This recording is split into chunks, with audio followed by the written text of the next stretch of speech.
Proboat UL-19 out here at the park pond, you guys. Gonna be running a 16-16 ABC prop to start off with, and then we're gonna try out a few props. Probably try a 16-16, a 17-16, 17-17, maybe try an Oxtein prop, maybe that little high rake, throw the GPS in it at the park pond. Short runway, not really trying for speed. I'm really hadn't run the boat here lately, and I've really been wanting to get it on the water. I got the curved turn fin on here. I've got my setup board out here in case it's not running right. So stick around, you guys. We're gonna kind of tune the boat, try out a few props, and have some fun. Gonna be running Spectrum 5000, 50C, 100C, and at the end I'll probably throw 4S just to finish off the video. Maybe a long video, maybe not. Stick around. Big B with Ironclad RC.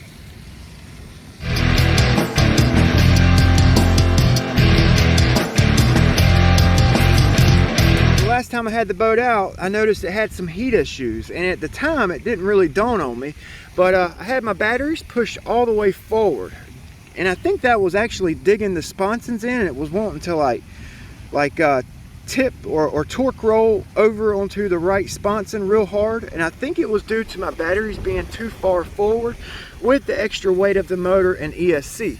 So I'm actually going to run my batteries back a little bit with a hydroplane and catamarans too. Well, monohulls, basically any boat has the wrong CG, maybe too much weight up forward. It'll kind of dig the front of the boat in and cause some heat issues. So that's something to take in consideration. All right, so everything looks good. No wires showing. Everything looks tight. My batteries are slid back for this first run with the 16-16 on. I may do some turn fin adjustments depending on how the boat's running. Oh yeah, that sounds good, boys. That sounds good, huh? Jeez, I forgot my rod and reel. Damn. All right, hopefully I got the camera right.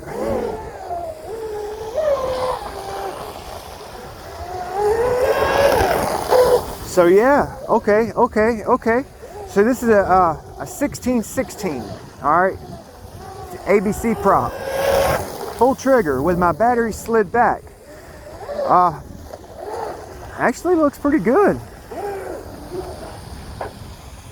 Jeez. So the last time I was out here, the right sponson was wanting to torque over real bad with I don't even remember what prop I had on it. So it's not doing it today. It's either the batteries way forward causing it to do that, or it was the propeller I had on at the time.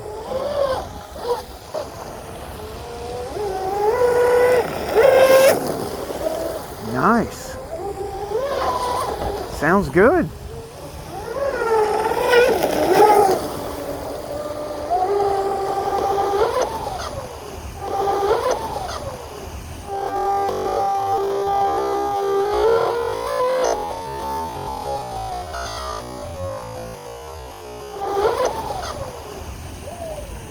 Oh man. Uh-oh. I think I just spun my shaft.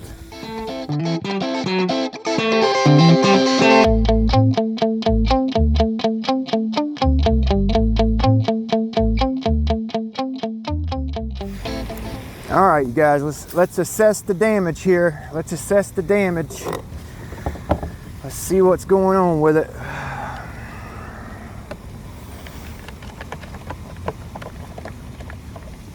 I think the cable broke, you guys. I couldn't pull the cable out the collet. Can you smell what Big B is cooking? All right, so it's not the motor. 100 on the ESC, 100 on the motor. All right, so it looks like the stuffing tube got hot. You guys see the stuffing tube? See the discoloration in the stuffing tube right here? So something must have happened in the stuffing tube. So the cables, you can see the cable right here, and the cable's sticking out the back of the boat. So we must have broke the cable. me see if I can get the cable out for you here. I'm gonna upgrade this cable. Oh yeah.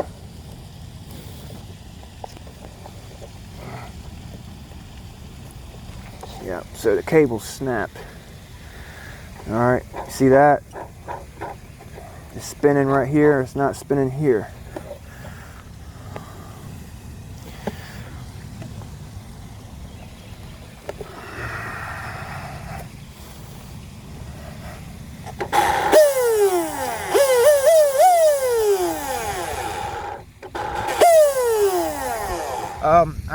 I'm actually kind of glad this happened, to be honest with you. I've been wanting to put a .187 cable in this boat, especially upgraded power, okay?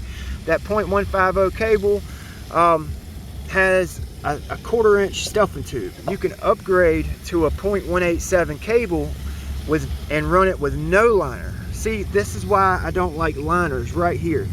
I think the liner was actually showing before I left the house. It was like right here where my fingernail's at. It was actually showing. So I think it might have got bunched up here at the collet and probably got tore up in the stuffing tube, causing it to fail. This happens. I'm gonna go ahead and take the propeller off, the drive dog off, and we'll get the strut off of here, see if we can't get this shaft out. It looks like it's gonna be kind of hard to get out the stuffing tube, to be honest with you. You guys ask me if this boat's good for beginners, and I usually say no. All right, it's not so good for beginners. There's a lot to these hydroplanes. It's not like just throw a battery in it and haul ass, you know. You got to get your strut set right, your turn fin you got to deal with, heat issues, weight distribution. These boats are they're for a more advanced boater, to be honest with you, you know. They really are. They really are. Somebody that's been in the hobby for a while kind of got a grasp on how everything works, hydrodynamics are, and all that good stuff.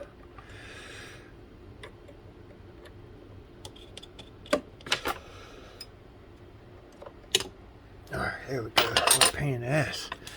Alright, got that off. Now we're going to take the strut off and see if we can't get this damn shaft out of here.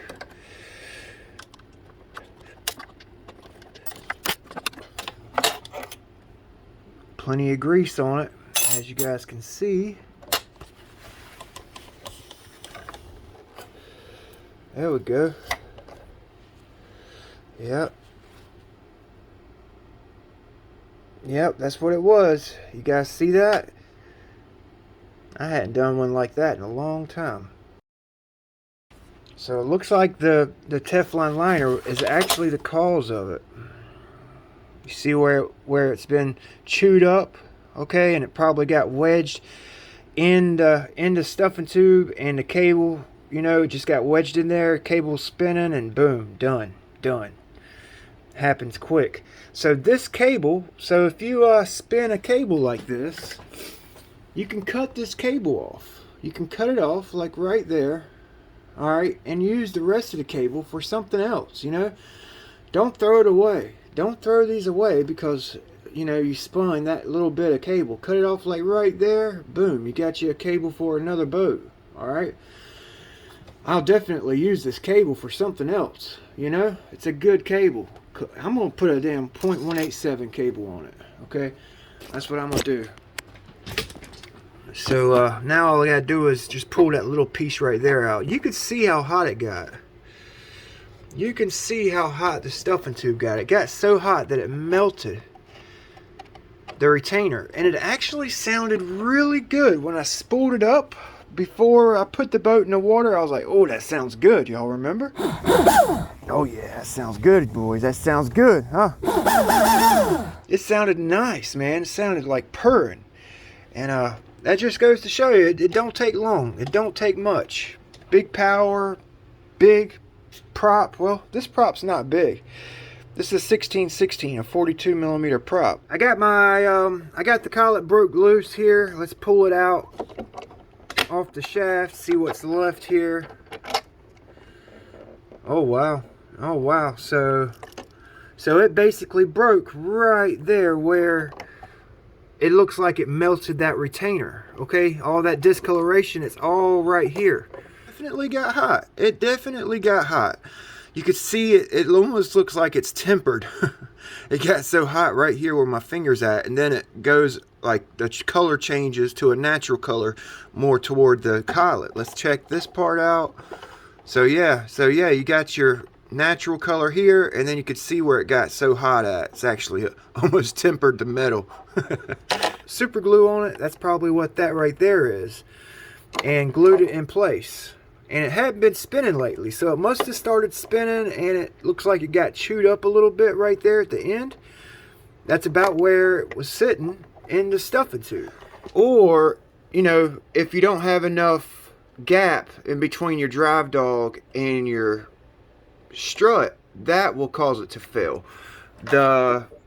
Especially with big props, the cable will actually contract and shorten the cable up in the stuffing tube, and you know, constrict it, and it'll bottom out on your strut right here and basically twist your cable just like that, I had a gap. I had about a millimeter gap with my Teflon liner, so I had about that much gap on my setup. Okay,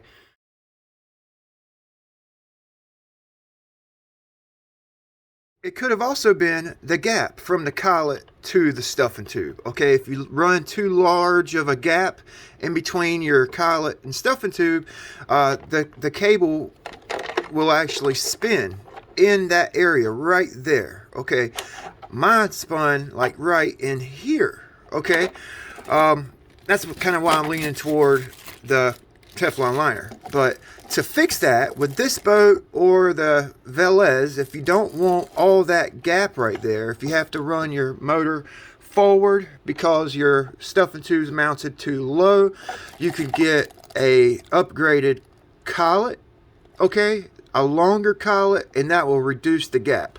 So this is an Eddy 5mm to .187. I actually mistaked this collet right here for my .187 cable in my last OSE order.